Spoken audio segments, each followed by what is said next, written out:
Hola, ¿cómo están? Los saluda Humberto Higinio desde Lima, Perú.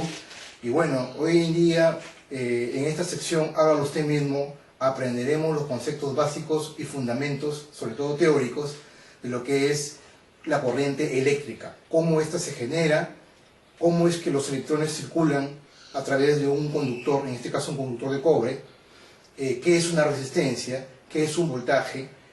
Vamos a aprender los diferentes tipos de conductores y semiconductores que existen, los materiales que no son conductores incluso. Vamos a ver los tipos de corriente eléctrica que existen, ya sea la corriente continua y la corriente alterna, la aplicación de la ley de Ohm, qué es la ley de Ohm, y otras cosas interesantes que espero que sea de su agrado. Y bueno, para empezar, vamos a hablar del tema de los fundamentos básicos, ¿no? En este caso, vamos a hablar de los átomos. Ustedes muy bien saben de que todo cuerpo está formado por partículas, moléculas y átomos.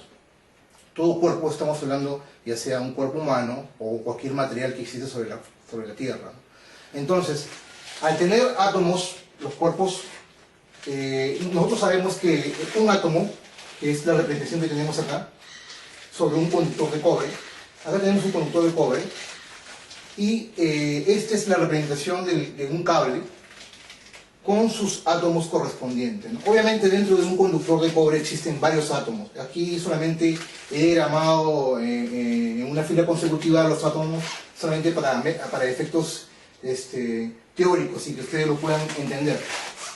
Entonces nosotros sabemos que todo átomo está formado por un núcleo y el átomo tiene, aparte de un núcleo, tiene neutrones, protones y electrones. Y justamente este último punto, los electrones, es lo que vamos a hablar al respecto.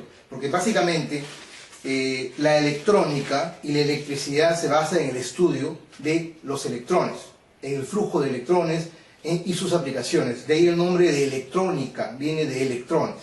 ¿Ok? Entonces, al ser un material de cobre, se le denomina que un material de cobre es un conductor. ¿Por qué? Porque los electrones que están en su última capa de valencia son susceptibles a ser movidos o trasladados de un átomo a otro. Para que un electrón pueda moverse de un átomo a otro, necesitamos una gran energía que pueda arrastrar esos electrones a través de un material de cobre, en este caso un cable. Esa energía, que es una energía muy pero muy grande, y que sea muy pero muy intensa, se le conoce como fuerza electromagnética, también se le conoce como voltaje, o también se le conoce como diferencia de potencial, y está representado por la letra B, que es de voltios. Es decir, para que los electrones se puedan mover de un átomo a otro dentro de un material de cobre, necesitamos una gran energía, una fuerza electromotriz muy fuerte que haga que los electrones de la última capa de valencia, en este caso del material de cobre, se trasladen de un electrón a otro. ¿Y cómo es eso? Pues bueno, es muy simple, ¿no? Se aplica un gran voltaje en el material de cobre, una fuerza electromotriz muy fuerte, y hace, en este caso, de que el electrón que existía acá se mueva hacia el siguiente átomo. Al moverse el electrón del siguiente átomo, como lo vemos acá, deja un hueco, representado por el color rojo, ¿no? Por el color rojo. Deja un hueco libre. Ese hueco, que es el espacio que tenía el electrón, tiene una carga positiva. Entonces el electrón, al tener una carga negativa, tiene que saltar con esa fuerza, con esa energía que entra el voltaje, hace de que el electrón del otro átomo, en este caso el átomo anterior, se mueva hacia ese hueco, ¿no? En este caso, y cubre ese espacio, ¿no?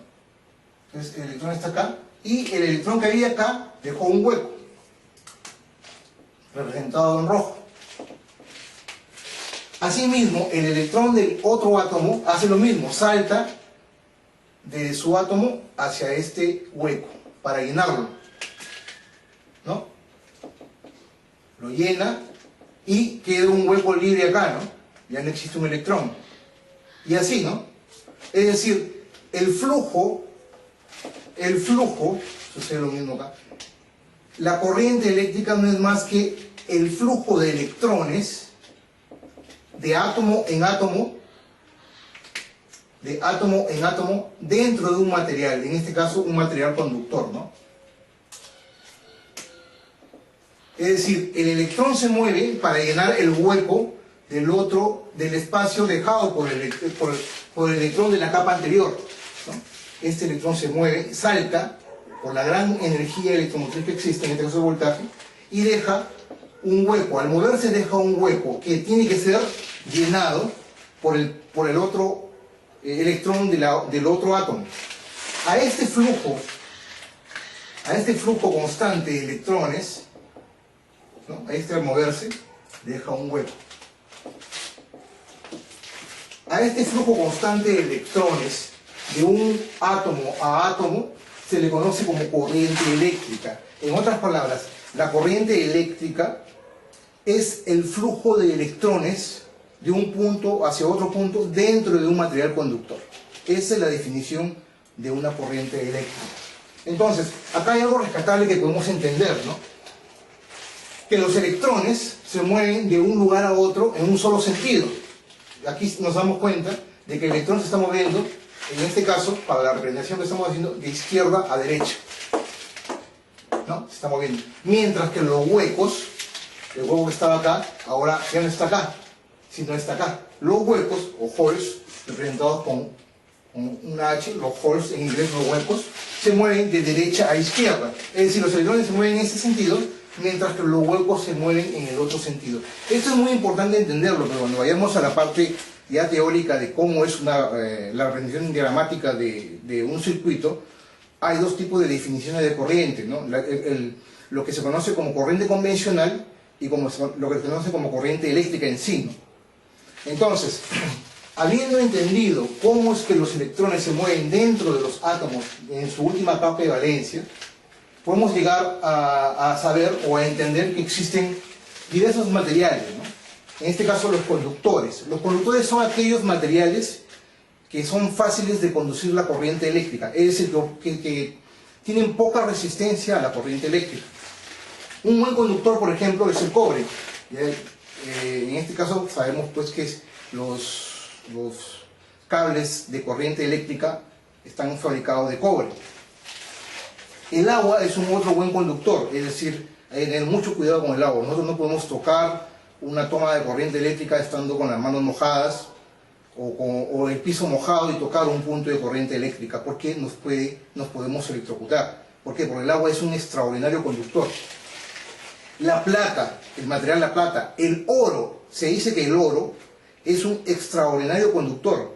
Por lo tanto, el oro es uno de los mejores conductores que existen en el mundo. Ojo con ese detalle. Los materiales no conductores, los clásicos, podemos saber la madera, una madera obviamente que no esté mojada, porque la madera mojada se convierte en un conductor. Una madera seca es un aislante, es un no conductor.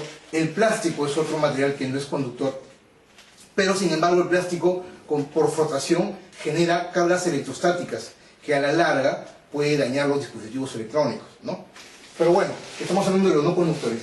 Y dentro de otros tipos de materiales podemos hablar de los semiconductores, es decir, los materiales que en un momento son no conductores y en otro momento se comportan como conductores. Es decir, no son ni buenos conductores ni malos aislantes.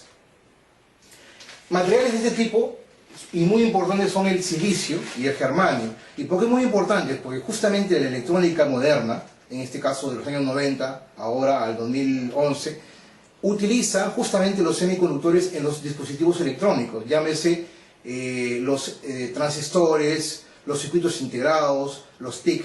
Es decir, todos los dispositivos electrónicos utilizan materiales semiconductores, miles de millones de dispositivos electrónicos dentro, es decir, transistores integrados, utilizan mucho los semiconductores, es decir, los silicios y germanio.